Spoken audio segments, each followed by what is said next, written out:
Magandang gabi po sa ating lahat.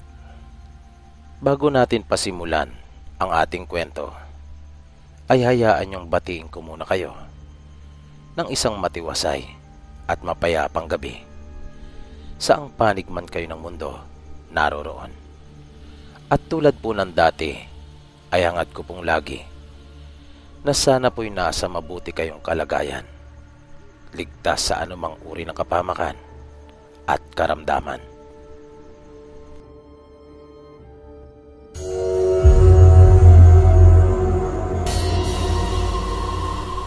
Ang kwentong inyong mapapakinggan ay minsan panghango mula sa mga tunay na pangyayari. Kwentong ipinadala at ibinahagi ng isa nating tagapakinig na nagpakilalang si Sophia.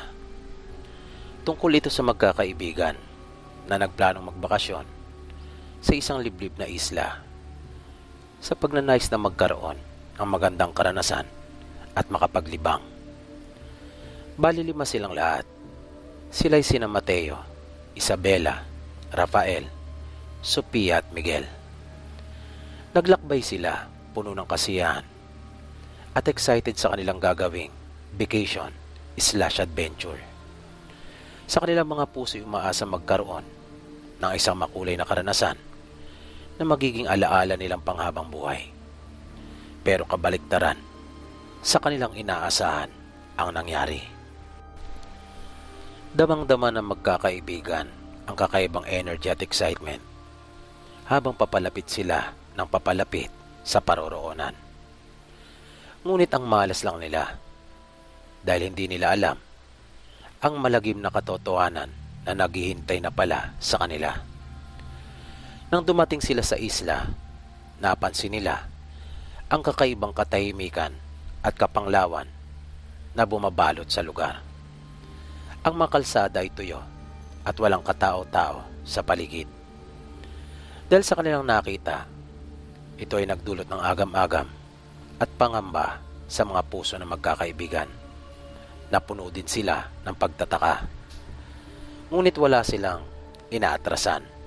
Sa katunayan, bagaman may pag-aalinlangan, nangibabaw pa rin sa kanila ang kanilang kagustuhan at kasabikan sa pagkakaroon ng isang karanasang hindi nila malilimutan sa buo nilang buhay.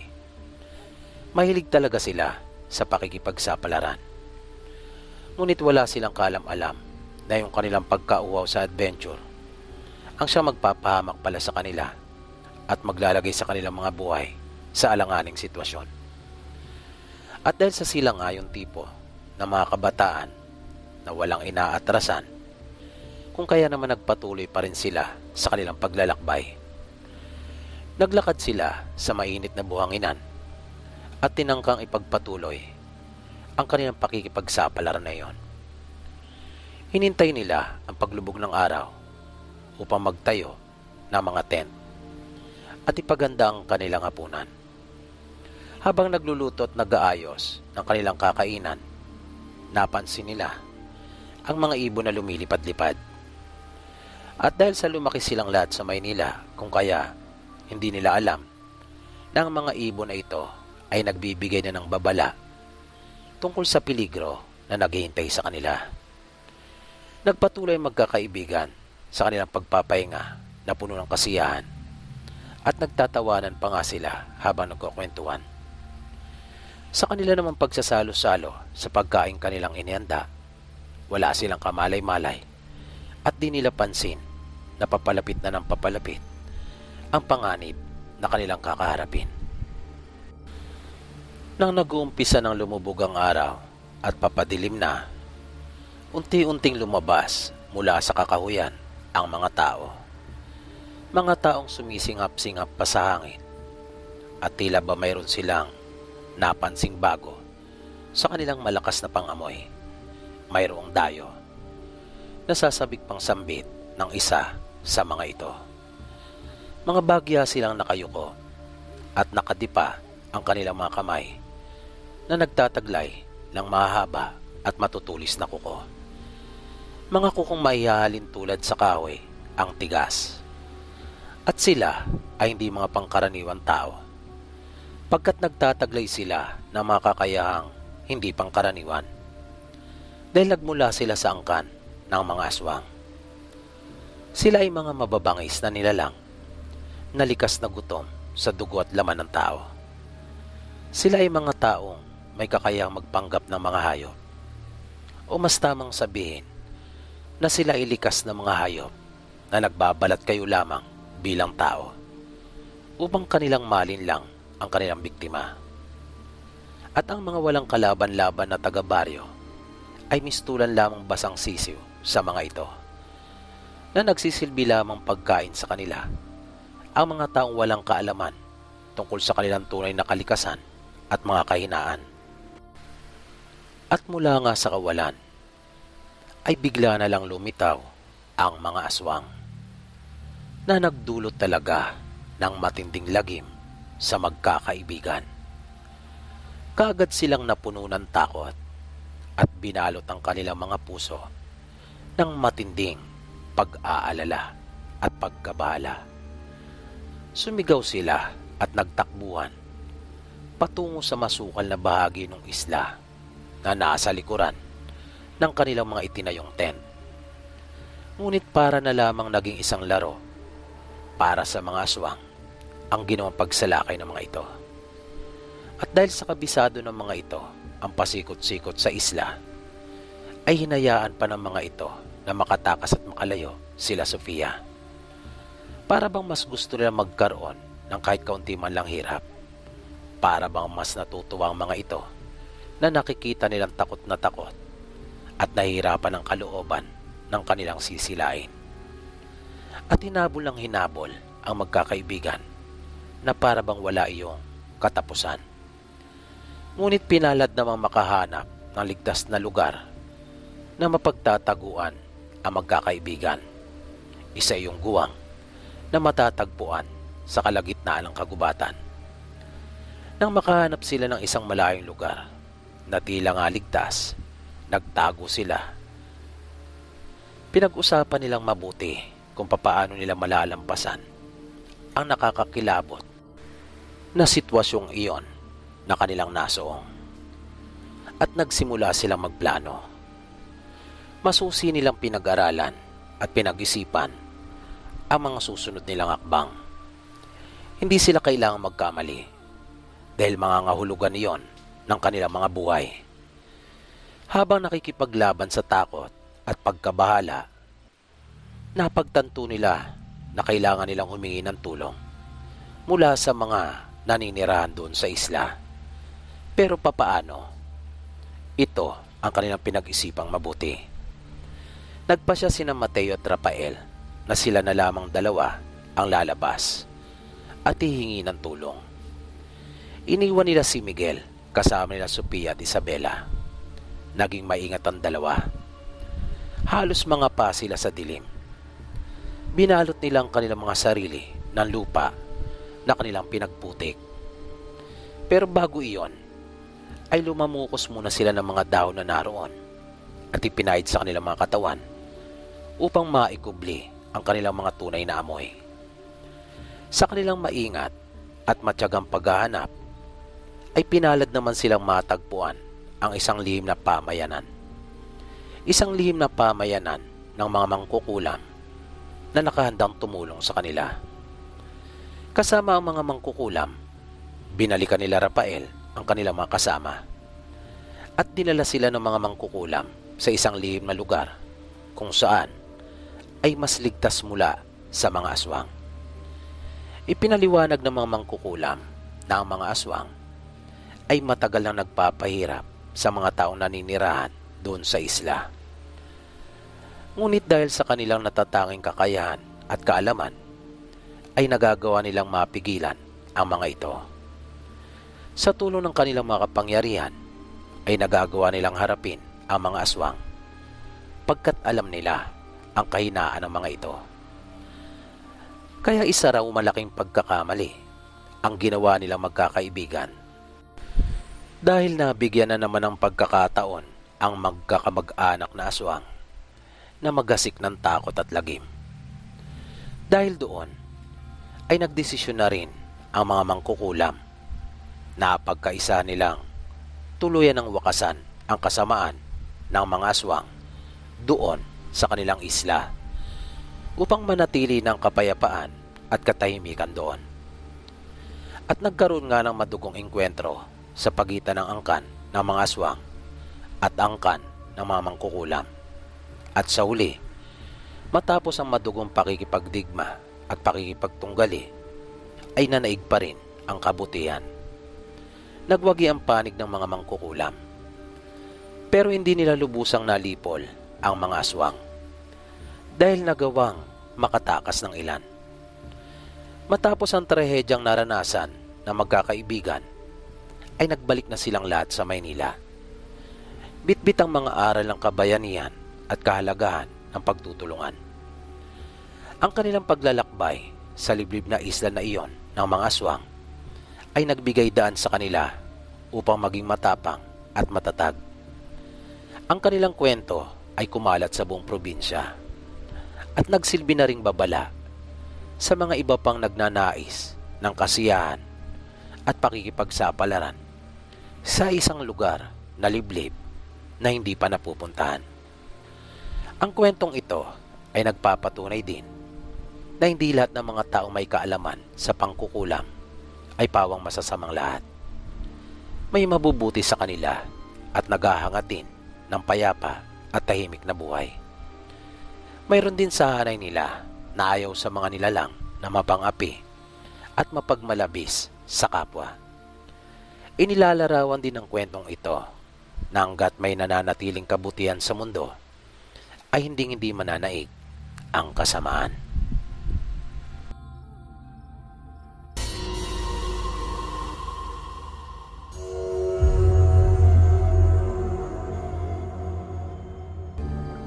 Binahagi ito ng isa nating masugid na tagapakinig na tatawagin natin sa pangalang Edward.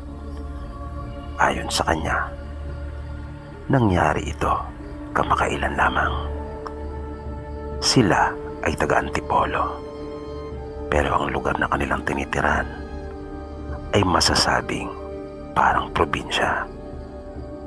Kahit ako nang marinig ko ito, ay noon ko pa lamang nalamang mayroon pa palang mga lugar sa nasabing syudad na hindi pa matao at parang probinsya pa talaga. Malapit na raw ito sa may Kogyo. Isang hapon, nang nag-aagaw na ang liwanag at dilim, habang abala siya at ang kanyang kapatid sa panonood sa kani-kanilang mga cellphone, ay bigla na lang silang nakarinig ng boses na tumatawag sa labas. Kaya inutusan ni Edward ang mas batang kapatid na silipin kung sino iyon at kung ano ang kailangan nito. Mabilis umanong tumalima naman ang kanyang kapatid at sinilip nga kung sino ang tumatawag. Ilang sandali lang ay narinig niya ang kapatid na sinabing mayroong babae na nasa labas. Muli niyang sinabi sa kanyang kapatid na alamin kung ano ang pakay ng sinasabi niyang babae. Kaya narinig niyang nagtanong ang kapatid. Halos hindi kasi maistorbo si Edward sa kanyang panonood sa cellphone. Narinig niya ang tinig ng babae na kung maaari raw ba itong makahingi ng mga lumang damit at pagkain. Kaya dahil doon ay napilitan ng tumayo si Edward at pansamantalang inihinto na muna ang pinapanood. Lumapit siya sa kanyang kapatid at mas ibinukas pa ng kaunti ang pinto. Tumambad sa kanya ang isang babae na sa kanyang tansya ay nasa mahigit 30 anyos na ang edad. Nakasuot ito ng lumang damit na mayroon pang mga punit at marumi iyon. Pumasok kaagad sa kanyang isipan na taong lansangan ang nasabing babae. Iniwan na siya ng kanyang kapatid at hinayaang siya na ang makipag-usap. Para kasing naiilang ang kapatid niyang babae. Bumalik na ito sa kanilang sala at naupo. Muling inulit naman nung babae yung kanyang pakay kay Edward. Nang makatapos na ito sa pagsasalita, ay sumagot si Edward at sinabing wala pa umano ang kanilang mga magulang, kung kaya kung maaari ay bumalik na lamang. Dagdag pa niya, maghahalongkat din siya para may maibigay sa babae. Pero di pa siya nakakatapos ng mga sasabihin ay nakita niyang tinalikuran na siya nito. Na sa palagay niya ay hindi nagustuhan ng babae ang kanyang sinabi at parang nagalit ito. Hinawakan niya ang pinto at isinara, pero bago pa ito tuluyang magsara ay minsan pa siyang napasulyap sa babae. At laking gulat niya nang makita niyang naroon pa rin ito at nakatayo na nakatingin sa kanya ng napakatalim. Galit na galit ang mukha nito. Nanlilisik ang mga mata na tinititigan siya ng pailalim, kung kaya nakaramdam ng kilabot si Edward at mabilis nang ipininit ang pinto. Naisip ni Edward na marahil ay may diferensya sa pag-iisip yung babae, kung kaya ganon ang naging reaksyon nito. Pagkaupo niya ay kanyang inutusan ng kapatid na magsalang na ng sinaing pagkat paggabi na rin. Mabilis naman itong tumayo at sinunod ang utos ni Edward. Sinundan pa niya ito ng tingin nang pumunta na sa kanilang kusina.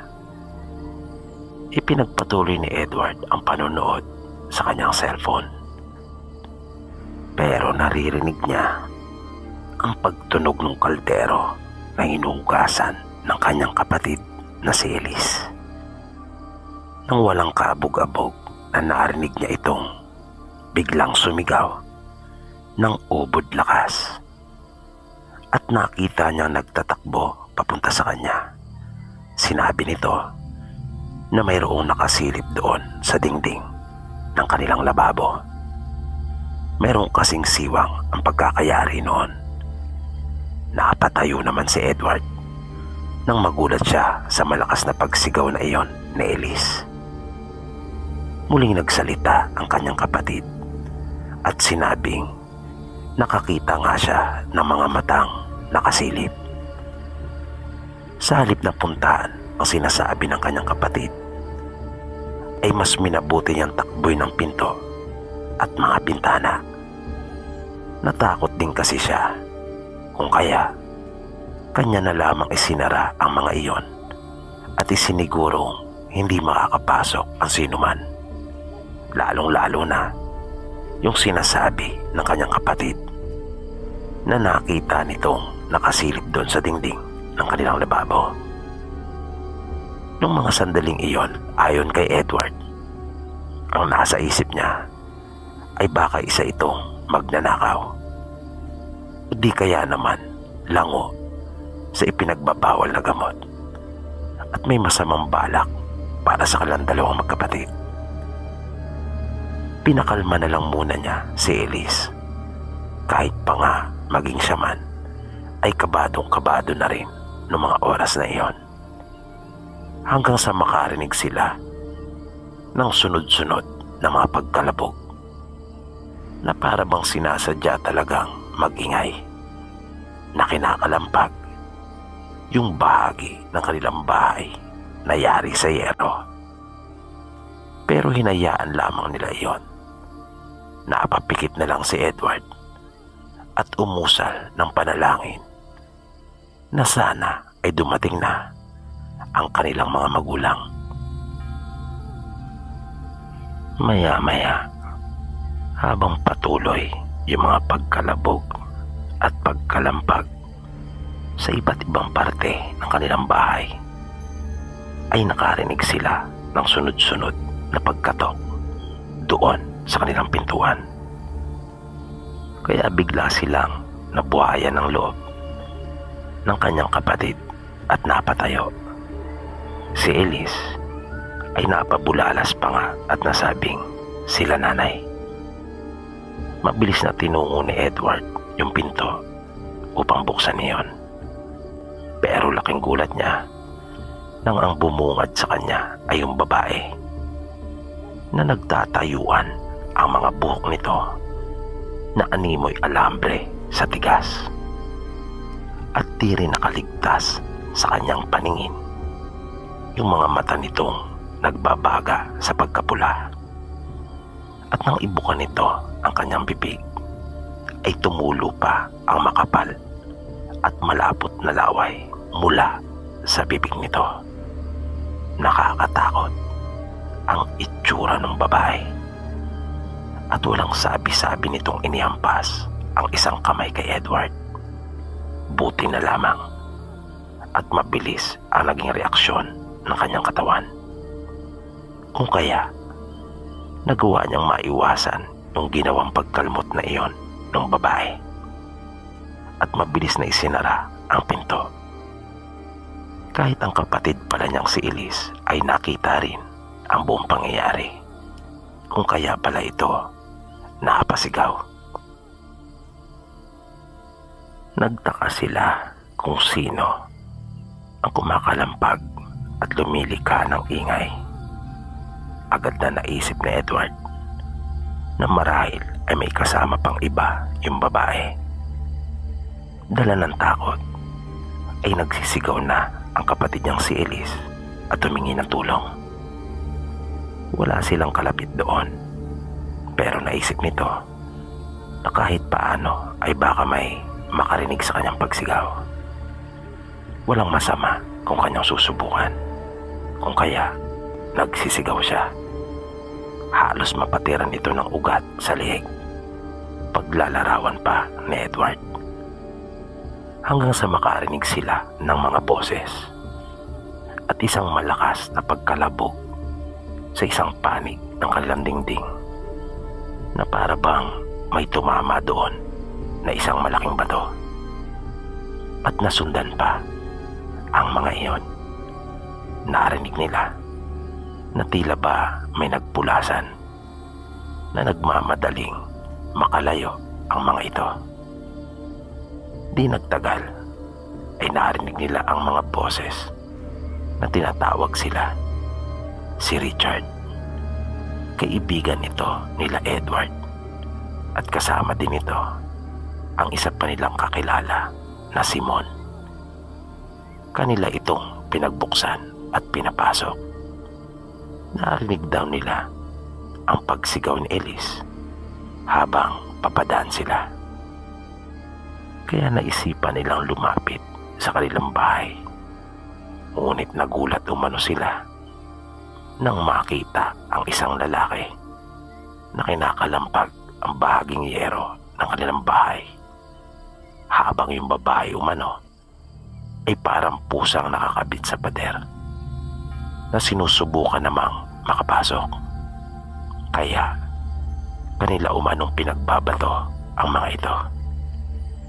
Laking pasalamat naman nilang magkapatid kanila Richard dahil nagawa nilang maitaboy yung mga taong iyon. Pero ayon kay Edward ay hindi basta karaniwang tao lamang ang mga ito, lalo na yung babae, pagkat sa kanya nakita nang tumambad iyon doon sa harapan ng kanilang pintuan ay masasabi niyang talagang isa itong aswang.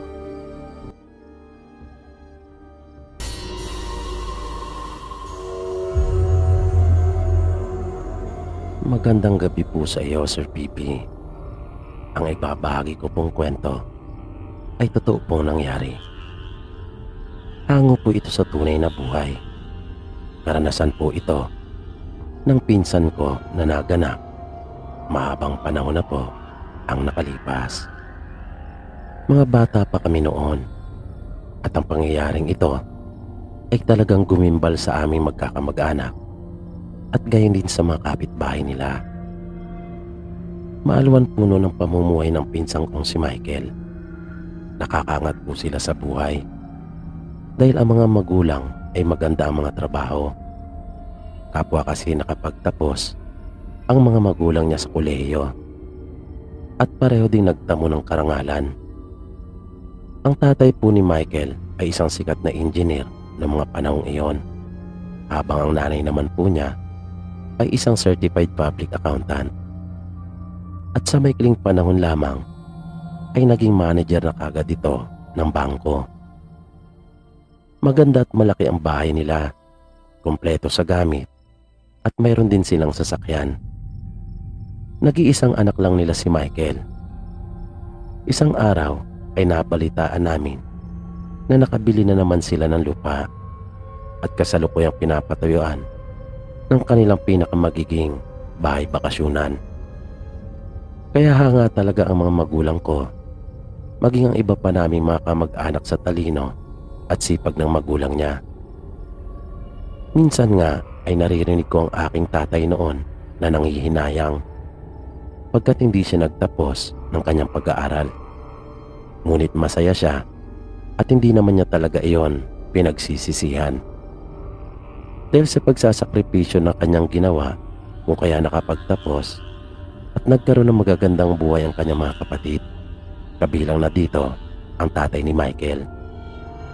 At taas noon siyang ipinagmamalaki ang kanyang mga kapatid at masaya siya para sa tagumpay nila.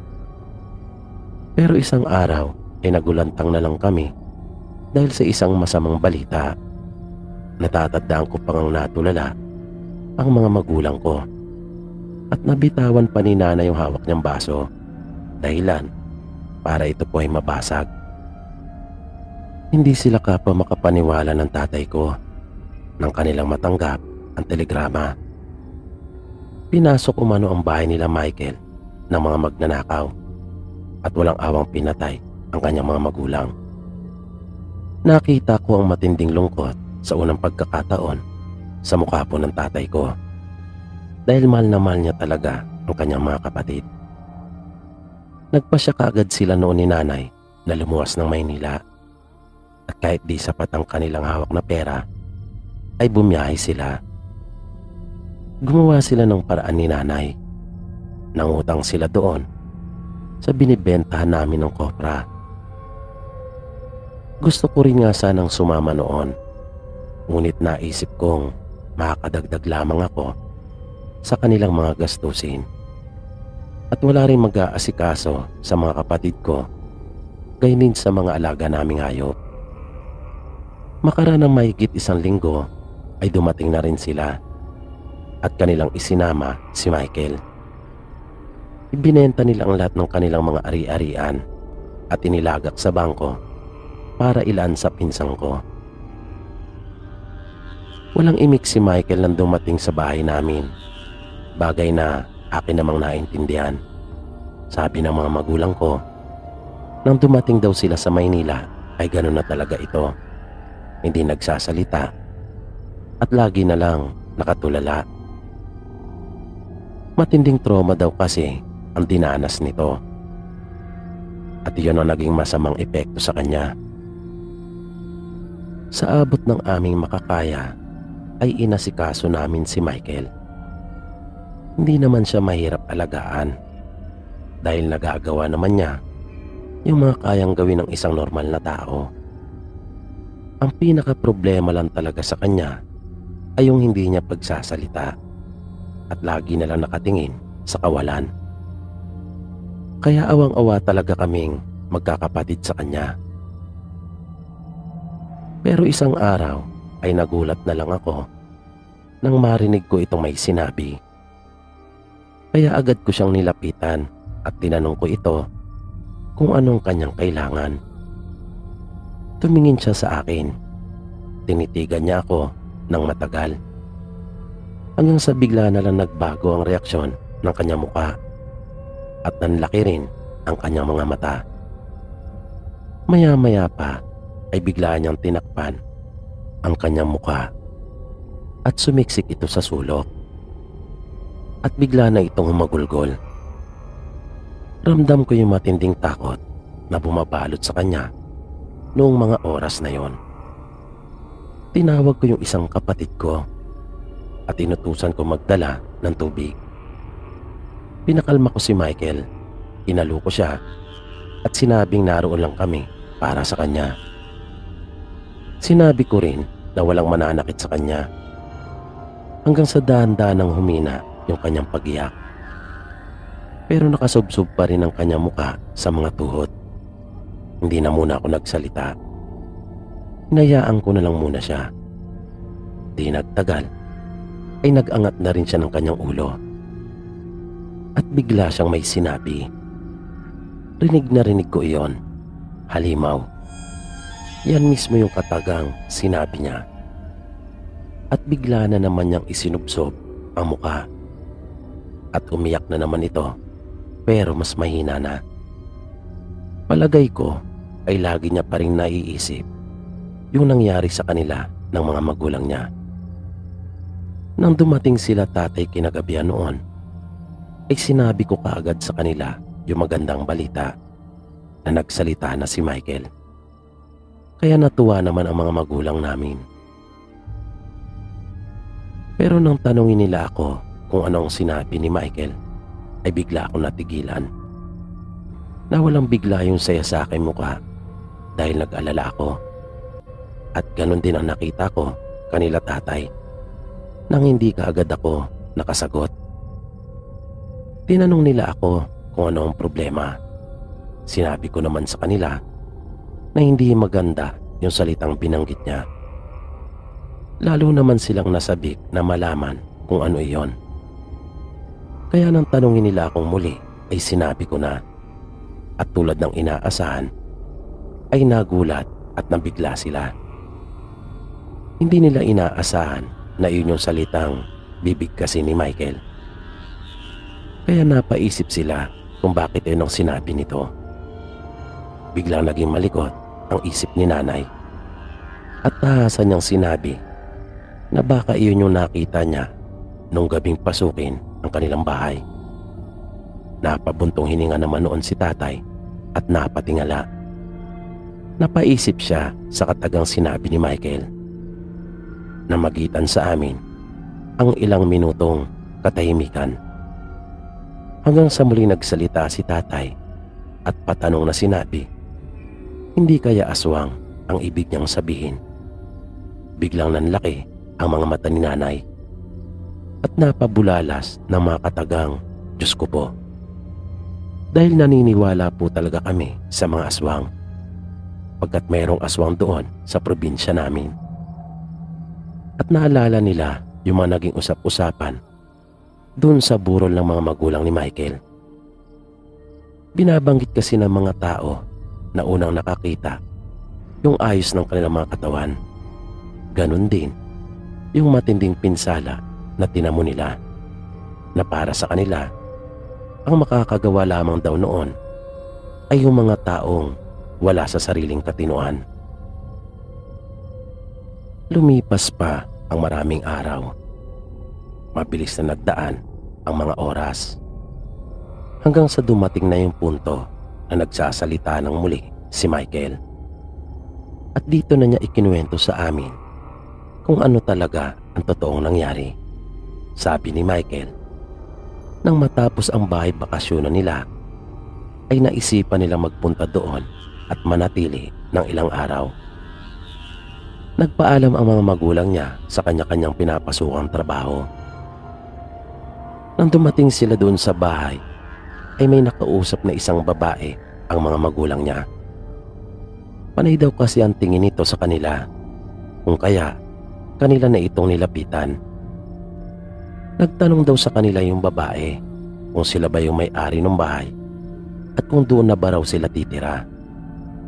Kung kaya kanila namang sinabi yung totoo sa babae na sila ay magbabakasyon lang. Mabait yung babae kung kaya madali nila itong nakapalagayang loob. Bata pa raw ito, sabi ni Michael. Sabi ni Michael, Ang edad ng babae ay naglalaro lamang sa 22 hanggang 25 anyos. Sa pag-uusap nila ay nalaman ng mga magulang ni Michael na wala pala itong trabaho at naghahanap. Kung kaya, kanila itong inalok na maging kasambahay nila. Mabilis namang pumayag yung babae at nagkasundo sila. Sabi ni Michael, nang ikalawang araw na nila doon, habang naglalaro siya sa labas, ay may nakita siyang dalawang lalaki at nakita din niya na kinakausap ito ng kanilang kasambahay na nagpakilalang si Gloria. Mabilis lang umano nag-usap ang mga ito at napansin niyang parang may gusto yung lalaki, pero hindi pumayag si Gloria. Kung kaya nagalit ito at umalis na sila. Nang ikatlong araw na nila doon, ay nakita niyang muli yung dalawang lalaki at kinakausap na naman ng kanilang kasambahay. Kaya sinabi na raw niya yon sa mga magulang. Sinabi niyang may pumupuntang mga lalaki at kinakausap ni Gloria. Kaya tinanong ng mga magulang niya ang kanilang kasambahay tungkol doon. Sinabi naman nito na kapatid niya yung isa at nanghihiram lang ng pera pagkat wala ng panggasto sa kanila.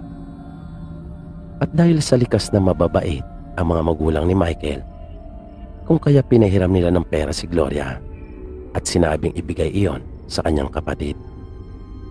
Pero kinagabihan ay nalaman na nila kung ano ang totoo, na hindi niya pala iyon kapatid at hindi rin pera ang dahilan ng ipinupunta nito, kundi ang katawan nilang mag-anak, pagkat aswang pala sila. Pinasok ang bahay nila ng tatlong lalaking aswang. Narinig na lang niya yung mga malalakas na sigaw ng tatay at nanay niya doon sa ibaba. Biglang nagkagulo. Maya-maya ay bumukas ang pinto at biglang pumasok si Gloria. Itinakas siya nito, pero hindi nakaligtas sa kanyang mga paningin yung kalunos-lunos na sinapit ng kanyang mga magulang sa kamay ng mga aswang. Nakita rin niya ang kanilang mga totoong anyo at sinabi sa kanya ni Gloria na hindi niya iyong gusto, na siya ay napilitan lamang. Wala siyang magawa pagkat hindi niya sila kaya. At ito rin pala ay isa ring aswang. Inilayo siya nito mula doon sa bahay at dinala sa himpilan ng pulisya. Si Gloria na rin ang nag-report ukol sa nangyari sa bahay nila at sinabing pinasok sila ng mga masasamang loob. At matapos iyon, nang makahanap ng tiyempo, ay tumakas na rin ito at iniwan na siya. Kung kaya iyon ang lumabas sa investigasyon, pagnanakaw ang siyang motibo. At dahil biglang nawala yung kanilang kasambahay, kung kaya kasapwat ito. Tumugma naman yung ibang resulta ng naging investigasyon, dahil may nawawala talagang mga gamit at totoong kasapwat naman talaga yung kasambahay nilang si Gloria. Pero ang pangunahing na totoong dahilan ay hindi naman talaga pagnanakaw, kundi ang pagkain sa kanilang mga katawan at aswang ang mga salarin. Yan ang wala at hindi lumutang. Pero paano nga ba paniniwalaan yung ganitong uri ng mga pangungusap?